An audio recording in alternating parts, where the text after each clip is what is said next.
श्री शिवाय नमस्तुभ्यम। आप सभी का आपके अपने YouTube चैनल पर बहुत बहुत स्वागत है। आज की इस वीडियो में आप जानने वाले हैं 16 सोमवार व्रत विधि के बारे में। व्रत पहली बार कब से प्रारंभ करना चाहिए, कैसे इन व्रतों को रखा जाता है, 16 सोमवार के व्रत में क्या खाना चाहिए, क्या नहीं खाना चाहिए। इन सब बातों के अलावा आप जानेंगे भगवान शिव जी की पूजा के कुछ जरूरी नियम, जैसे कि भगवान शिव की पूजा में उन्हें क्या क्या अर्पित किया जाता है और कौन सी चीजें भूले से भी अर्पित नहीं की जाती हैं। उद्यापन कब करना चाहिए और 16 सोमवार व्रत से क्या फल प्राप्त होता है। यदि आप 16 सोमवार व्रत रखते हैं तो ये बहुत सारी बातें ऐसी हैं जो आपके लिए जानना जरूरी है। आज की वीडियो शुरू करने से पहले मेरा आप सभी से अनुरोध है कि हमारे चैनल को आप सब्सक्राइब जरूर कर लीजिएगा, क्योंकि हमारे इस चैनल पर आप हर दिन सुबह के समय सभी महीनों के महात्म्य की कथाएं सुनते हैं। अगर आपने एक बार भी इन कथाओं को नहीं सुना है तो आप जरूर सुनिएगा। सोमवार का दिन भगवान शिव को समर्पित होता है। वैसे तो आप भगवान शिव की पूजा कभी भी कर सकते हैं, लेकिन एक ऐसा खास मुहूर्त भगवान शिव की पूजा के लिए होता है जब मान्यता है कि उस समय भगवान शिव बहुत ही प्रसन्न मुद्रा में होते हैं, और वो समय होता है प्रदोष काल का। चाहे वो सोमवार व्रत हो, प्रदोष व्रत हो, चतुर्दशी का व्रत हो, महाशिवरात्रि का व्रत हो, भगवान शिव से जुड़े जो भी व्रत है उसमें आपको प्रदोष काल के समय का ध्यान जरूर रखना है।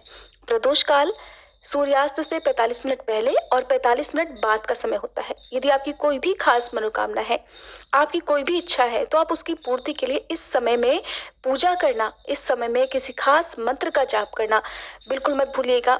और कुछ भी ना कर पाए तो इस समय आप शिवलिंग पर यदि एक लोटा जल भी सच्चे मन से अर्पित करते हैं और अपनी मनोकामना भगवान शिव के सामने दोहराते हैं तो भगवान शिव उस मनोकामना को जरूर और जल्द से जल्द पूरा कर देते हैं।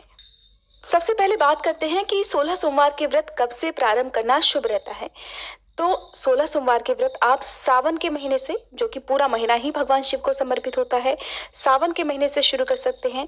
चैत्र मार्गशीर्ष मास में या फिर वैशाख मास में आप प्रारंभ कर सकते हैं, लेकिन आप इस बात का ध्यान रखें कि ये व्रत हमेशा शुक्ल पक्ष के पहले सोमवार से प्रारंभ करना चाहिए। यदि आप किसी कारण से पहले सोमवार से व्रत ना रख पाए तो दूसरे सोमवार से भी आप व्रत रख सकते हैं, लेकिन शुक्ल पक्ष में ही ये व्रत आप प्रारंभ करें। और अगर आप इन व्रतों को और किसी महीने में प्रारंभ करना चाहते हैं तो जैसे कि महाशिवरात्रि का दिन भगवान शिव को समर्पित होता है, ये साल भर की सबसे बड़ी चतुर्दशी तिथि मानी जाती है। इस दिन भगवान शिव और देवी पार्वती का विवाह हुआ था, तो महाशिवरात्रि व्रत के दिन आप शिवरात्रि का व्रत रखें और इसी दिन भगवान शिव के समक्ष बैठकर हाथ में जल या पुष्प लेकर 16 सोमवार व्रत रखने का संकल्प भी ले सकते हैं। इसके बाद जो भी शुक्ल पक्ष का पहला सोमवार पड़ता है उससे भी आप अपने व्रत प्रारंभ कर सकते हैं। व्रत आपको 16 की संख्या में रखने हैं। जैसे यदि कोई पुरुष इन व्रतों को रखते हैं तो फिर 16 सोमवार के बाद जो 17वां सोमवार आता है उसमें उद्यापन करना चाहिए। लेकिन कई बार महिलाएं या कन्याएं जब इन व्रतों को रखती हैं तो कई बार ऐसा होता है कि अशुद्ध अवस्था भी बीच में आती है। 16 सोमवार के बदले फिर आपको ध्यान ये रखना है कि जो भी व्रत आपके शुद्ध अवस्था में हुए हैं, यानी कि पीरियड्स आपको उन दिनों में नहीं होने चाहिए। यदि किसी सोमवार में आपको पीरियड्स होते हैं और उस समय आप पूजा करने में या फिर व्रत रखने में असमर्थ होते हैं तो उस दिन को, उस व्रत को गिनती में नहीं लिया जाता है। उसके अलावा पूरे आपको शुद्ध अवस्था वाले 16 व्रत ही पूरे करने होते हैं। चाहे वो आपको 2-3 व्रत और एक्स्ट्रा रखने पड़ जाए, उसके बाद जो भी अगला सोमवार आएगा उसमें आपको विधि विधान से उद्यापन जरूर करना चाहिए। हमेशा संकल्प लेकर पहली बार कोई भी व्रत प्रारंभ करें और उसके बाद उद्यापन करने का संकल्प भी आप लें, और फिर उद्यापन भी आपको निश्चित संख्या पूरी होने के बाद जरूर करना चाहिए। कई बार हम संकल्प लेकर उद्यापन करना भूल जाते हैं या हम किसी कारण से टाल जाते हैं तो कहते हैं कि उससे भी किए गए सभी व्रतों का पुण्य नष्ट हो जाता है। भगवान भोलेनाथ बहुत दयालु हैं। जहां एक और वो अपने भक्तों पर बहुत जल्दी प्रसन्न हो जाते हैं तो वहीं उनकी गलतियों पर या उनके द्वारा किए गए कुछ भी उल्टे सीधे कामों पर उन्हें सजा भी जरूर देते हैं। तो आप कोई भी ऐसा काम ना करें। कोई मजबूरी यदि आपके सामने है कि आप निश्चित समय पर उद्यापन करने में समर्थ नहीं है तो उस दिन के लिए आप क्षमा प्रार्थना जरूर करें। और उसके बाद जैसे भी संभव हो, जितनी भी आपकी सामर्थ्य हो, उसी के अनुसार आपको उद्यापन करना चाहिए। बहुत ज़्यादा नियम आपको सोमवार के व्रत में नहीं रखने होते हैं। अगर आपका बजट नहीं है तो आप केवल मंदिर में जाकर शिवलिंग पर प्रसाद अर्पित कर दें उद्यापन वाले दिन। और यदि हो सके तो गरीब लोगों को, चाहे किसी एक ही व्यक्ति को, आप दूध, दही या घी का, या ये भी नहीं हो तो भरपेट भोजन कराने का आप जो है मन में धारणा कर लीजिए, मन में ये वचन ले लीजिए और उसके बाद उन्हें भोजन आदि कराकर भी आप उद्यापन कर सकते हैं, लेकिन उद्यापन जरूर करना चाहिए। अब सबसे जरूरी बात आती है कि 16 सोमवार के व्रत में क्या खाना चाहिए और क्या नहीं खाना चाहिए। देखिए, वैसे तो बहुत सारे व्रत ऐसे ही होते हैं जिनमें नमक का पूरी तरह से त्याग किया जाता है, और 16 सोमवार के व्रत भी इन्हीं में से एक होते हैं। कई बार ऐसा होता है कि लोगों की बहुत इच्छा होती है कि हम भी इन व्रतों को रखें, हमारी कोई खास मनोकामना है, उसकी पूर्ति के लिए हम व्रत तो रखना चाहते हैं, लेकिन किसी कारण से नमक का सेवन हमारे लिए बहुत जरूरी हो जाता है। तब आपको एक बात का ध्यान रखना है कि जो भी आपका पहला व्रत पड़ेगा, जिस दिन आप संकल्प लेंगे कि आप आज से 16 सोमवार के व्रत रखने जा रहे हैं, तो आप इन व्रतों को किस प्रकार से रखना चाहते हैं, फलाहार करके, मीठे जो भी भोजन है उसे ग्रहण करके, या फिर नमक का सेवन करके। और फिर आपको हर व्रत में उस नियम का पालन ही करना चाहिए। यदि आपने केवल मीठा खाने का ही संकल्प लिया है, फिर बीच में आप नमक का सेवन करने लगते हैं किसी भी व्रत में, तो ये भी गलत होता है। तो यदि आपको बहुत ज़्यादा जरूरी हो तो केवल आप सेंधा नमक का सेवन उसी समय कर सकते हैं जब आपके लिए बहुत ज़्यादा मजबूरी हो। मीठे भोजन से आपको परहेज बताया गया हो। और पूरी कोशिश करें कि आप इन व्रतों में केवल फल या फिर ड्राई फ्रूट्स या दूध, दही आदि का सेवन करें। अब बात करते हैं 16 सोमवार व्रत से जुड़े हुए 16 जरूरी नियमों के बारे में।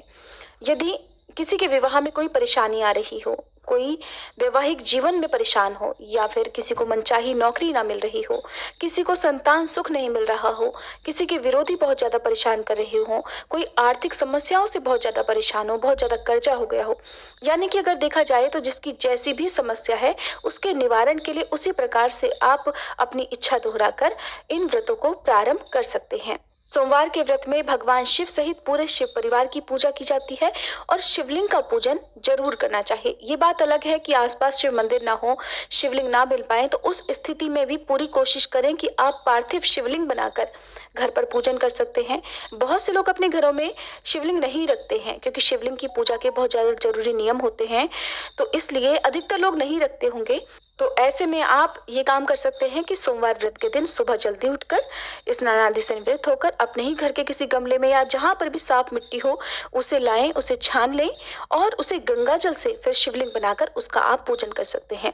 उसी शिवलिंग का आप अभिषेक कर सकते हैं दूध, दही, जल, घी से या शहद से अभिषेक करने के बाद याद रखें कि अगर आप जल के अलावा किसी भी वस्तु से, किसी भी अन्य द्रव्य से अभिषेक करते हैं तो उसके सबसे अंत में आपको एक बार जल से स्नान कराना, अभिषेक कराना अनिवार्य होता है। कभी भी दूध, दही और घी या फिर फलों के रस के बाद शिवलिंग को ऐसे ही नहीं छोड़ा जाता है, एक बार जल से अभिषेक जरूर कराएं। शिवलिंग पर हल्दी अर्पित नहीं की जाती है और इसके अलावा आपको खास बात का ध्यान रखना है कि शिवलिंग की पूरी परिक्रमा भी नहीं की जाती है।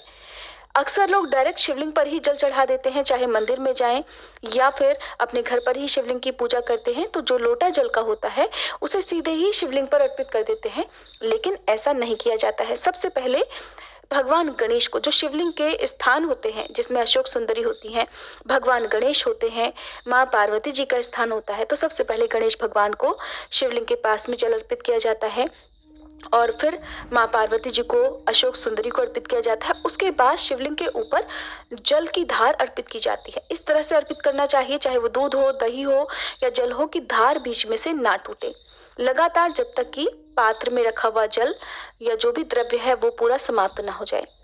तांबे के लोटे में भूल कर भी दूध, दही या दूध से बनी हुई किसी भी वस्तु को आप शिवलिंग पर ना अर्पित करें। अक्सर लोग जानकारी के अभाव में तांबे के लोटे में ही या तांबे का जो भी पात्र होता है उसमें ही पंचामृत भी बना लेते हैं, लेकिन ऐसा भी नहीं करना है। दूध को कभी भी तांबे के बर्तन में नहीं रखा जाता है, ऐसा करने पर वो विष के समान हो जाता है और अनजाने में ही हम शिवलिंग पर दूध के बजाय विष अर्पित कर रहे होते हैं। व्रत वाले दिन कभी भी देर तक नहीं सोना चाहिए। एक दिन पहले मन में धारणा करके सोना चाहिए कि आप अगले दिन व्रत रखेंगे और फिर उसके बाद व्रत वाले दिन सुबह सूर्योदय से पहले उठकर घर की साफ सफाई करके स्नान आदि से निवृत्त हो जाएं, सूर्य देवता को जल अर्पित करें और अपने घर के मंदिर में घर में गंगा जल छिड़के घर के मुख्य द्वार को पानी से साफ करें। आप इस पूजा को चाहे तो घर पर भी कर सकते हैं या आसपास के शिव मंदिर में भी कर सकते हैं। सबसे पहले विघ्नहर्ता गणेश भगवान की पूजा की जाती है। गणेश भगवान को सिंदूर का तिलक लगाएं। भगवान शंकर को आप सफेद चंदन का तिलक लगाएं। माँ पार्वती जी को सिंदूर का तिलक लगाएं और इसी प्रकार से जो भी आपको फूल मिल जाते हैं किसी भी मौसम के, वो आप उन्हें अर्पित करें। भांग, धतूरा, बेलपत्र, गंगाजल और दूध ये भगवान शिव को बहुत प्रिय है। इनमें से जो भी वस्तु आपको मिल जाए, शमी पत्र भी शिवलिंग पर अर्पित किए जाते हैं, तो इन्हें आप इस दिन चढ़ाना ना भूलें। धूप दीप जलाएं। ओम नमः शिवाय मंत्र का मन ही मन जाप करते रहें। कोई भी महिला, कोई भी स्त्री नमः शिवाय मंत्र का जाप कर सकती है, ओम नमः शिवाय मंत्र का जाप कर सकती है। किसी भी मंत्र की जाप के लिए किसी भी शास्त्र में मनाही नहीं है। ऐसा कई बार लोग पूछते हैं कि क्या महिलाएं ओम नमः शिवाय मंत्र का जाप कर सकती हैं, तो जी बिल्कुल कर सकती हैं। एक और प्रश्न कई बार लोग पूछते हैं कि क्या प्रेग्नेंट लेडी शिव जी की पूजा कर सकती है, तो बिल्कुल कर सकती हैं। प्रेगनेंसी की अवस्था में भी आप शिवलिंग पर जल अर्पित कर सकती हैं, शिव जी की पूजा कर सकती हैं। किसी भी प्रकार के कोई भी पूजा पाठ वाले काम में मनाही नहीं की जाती है। बस अशुद्ध अवस्था में या बिना स्नान किए शिवलिंग को स्पर्श नहीं किया जाता है।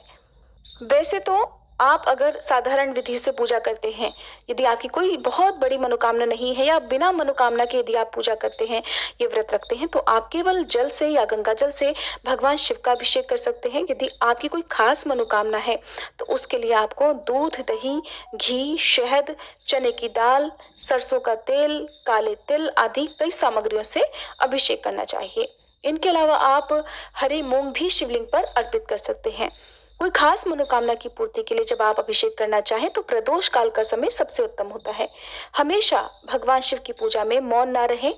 आप नमः शिवाय मंत्र का या ओम नमः शिवाय मंत्र का या महामृत्युंजय मंत्र का मन ही मन जाप करते रहें। भगवान शिव को चाहे आप धूप दीप अर्पित करें, फल फूल अर्पित करें, तो मौन नहीं रहना चाहिए। धूप दीप जलाने के साथ ही आपको व्रत की कथा भी पढ़नी या सुननी चाहिए, शिव चालीसा का पाठ करना चाहिए और सबसे अंत में आरती करने के बाद फलों का या फिर दूध से बनी हुई मिठाइयों का भोग भगवान शिव सहित पूरे शिव परिवार को लगाना चाहिए। नंदी जी को भगवान शिव का कोतवाल माना जाता है, तो नंदी जी की पूजा इस दिन भी जरूर करें और जब आपकी पूजा समाप्त हो जाए तब उसके बाद आपको शिवलिंग के सामने 3 बार ताली बजाते हुए नमः शिवाय मंत्र का जाप करना चाहिए।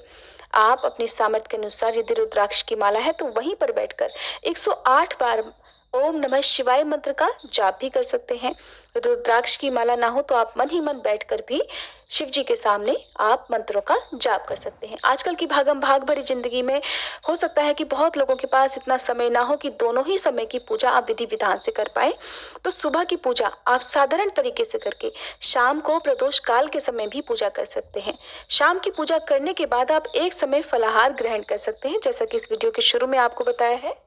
व्रत रखने वाले भक्तों को दिन के समय सोना नहीं चाहिए। यदि आप चाहें तो आराम कर सकते हैं, लेट सकते हैं, लेकिन सोने से बचें। ऐसा करने से भी व्रत खंडित माना जाता है, व्रत का अधूरा फल प्राप्त होता है।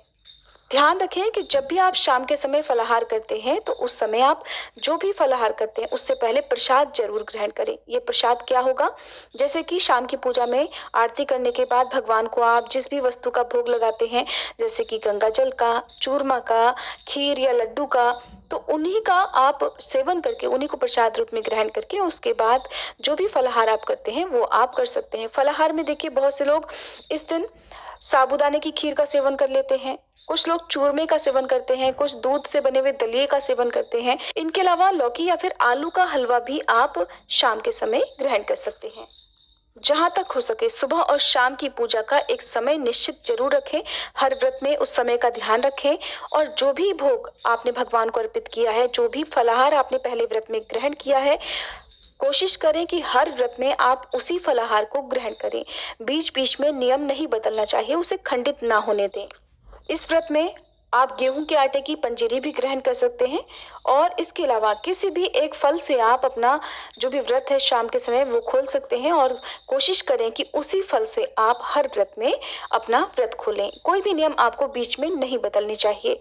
अब जानिए उद्यापन के बारे में। तो 17वें सोमवार को उद्यापन किया जाता है। उद्यापन यदि हो सके तो अपने घर पर पंडित जी को बुलाकर करवाएं और उद्यापन भी उसी समय करना चाहिए जिस समय आप हर सोमवार को पूजा किया करते थे।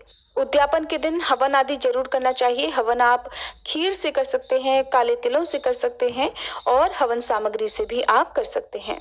उद्यापन वाले दिन आपको दान जरूर करना चाहिए। अपनी सामर्थ्य के अनुसार आप सफेद रंग की वस्तुओं का, जैसे चावल, दूध, दही या दूध से बनी हुई वस्तुओं का और बर्फी आदि का दान कर सकते हैं। भगवान शिव की पूजा में रंगों का प्रयोग होता है, तो आप हर सोमवार को कोशिश करें कि पूजा करने से पहले अपने घर के मंदिर में रंगोली बनाएं, अबीर गुलाल भगवान को अर्पित करें, शिवलिंग पर अबीर गुलाल अर्पित करें और उद्यापन वाले दिन आप अबीर गुलाल आदि रंगों को दान में भी दे सकते हैं।